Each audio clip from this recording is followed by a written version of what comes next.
নমস্কার বন্ধুরা, কেমন আছো সবাই? আশা করি সবাই ভালো আছো। আমি সুরজিৎ। আগের দিন তোমাদের আমরা বলেছিলাম মধু ও মালতীকে নিয়ে স্কুল জীবনের একটা ছোট্ট গল্প। আজ বলবো মালতীর জন্য জল আনতে গিয়ে মধুর হাত কি হয়েছিল। একদিন ক্লাসে বসে আছি, সেই সময় খুব যথেষ্ট পেয়েছে। ব্যাগ থেকে বোতলটা বার করে দেখছি জল নেই।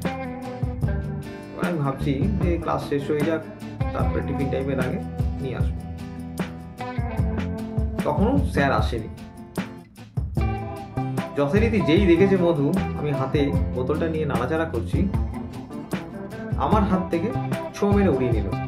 নিয়ে বলছে, দাঁড়া, আমি এক্ষুনি জল ভরে নিয়ে এসছি। আমি বললাম, তুই যাস না, বাইরে কিন্তু এক্সার ঘোরাঘুরি করছে। বলে, ধুস, দাঁড়া তো, আমি নিয়ে আসছি। বলেই হঠাৎ দৌড়। আর সেই সময় হেড স্যার বেরিয়েছে এক জোড়া স্কেল নিয়ে। যাকে সামনে পাচ্ছে তাকেই ধরে সপাটে যা। আর মধুও গিয়ে পড়লো হেড স্যারের সামনে, উড়ে গিয়ে। ব্যাস, সঙ্গে সঙ্গে হেড স্যার স্ট্রেট ড্রাইভ চালালো। কি হলো, মধু হাতটা দিয়ে এরকম ঠেকিয়ে দিয়েছিল।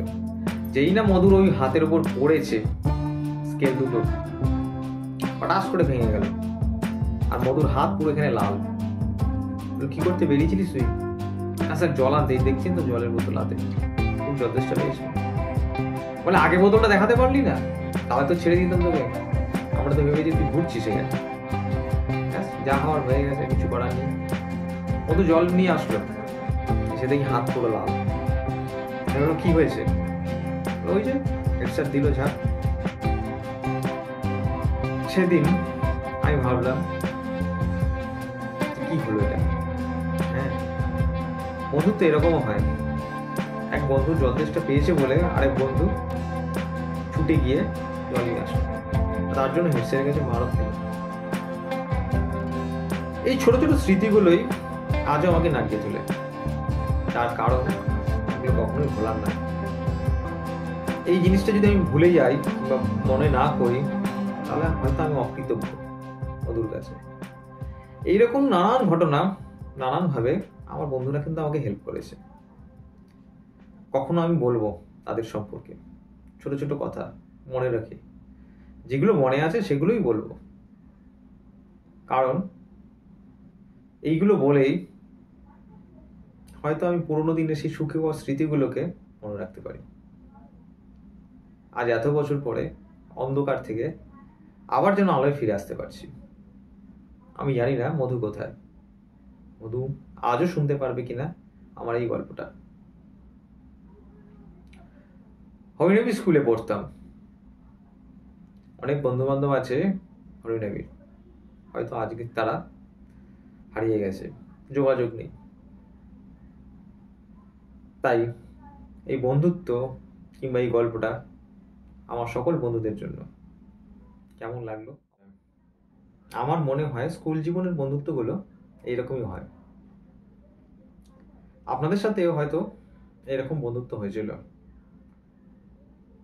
কারোর কাছে যদি এরকম কোনো বন্ধুত্বের গল্প থাকে, অবশ্যই কিন্তু আমার কাছে শেয়ার করতে পারে, আমাকে জানাতে পারে।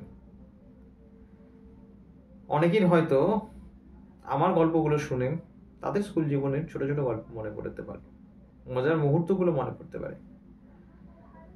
যত সময় যায় বন্ধুত্বের গভীরতা কিংবা স্থিরতা পাল্টে যায়, বন্ধুত্বের ডেফিনেশন পাল্টে যায়। আমি কিন্তু এখনো সেই পুরনো ধ্যান ধারণা কিংবা পুরনো বন্ধুত্ব নিয়েই বেঁচে থাকতে চাই। আশা করি আমার কথাগুলো আপনাদের ভালো লাগবে। আর সাথে বলবো, please subscribe my YouTube channel and like my Facebook page. আপনাদের যদি কোনো রকম গল্প থাকে, অবশ্যই আমার সাথে শেয়ার করতে পারেন। হ্যাঁ, জানি বড্ড বোরিং গল্প আমি হয়তো বলি, অনেকের পছন্দ হয় না, তবু কি করব? আমার যেটা ভালো লাগে, আমার যেটা মন থেকে বলতে ইচ্ছে করছে, সেটাই কিন্তু আপনাদের সামনে বলি। ভালো মন্দ মিশিয়েই হয়তো গল্পটা করছি। তাই আজ এই পর্যন্ত রাখছি, বাকি কথা আবার পরে হবে।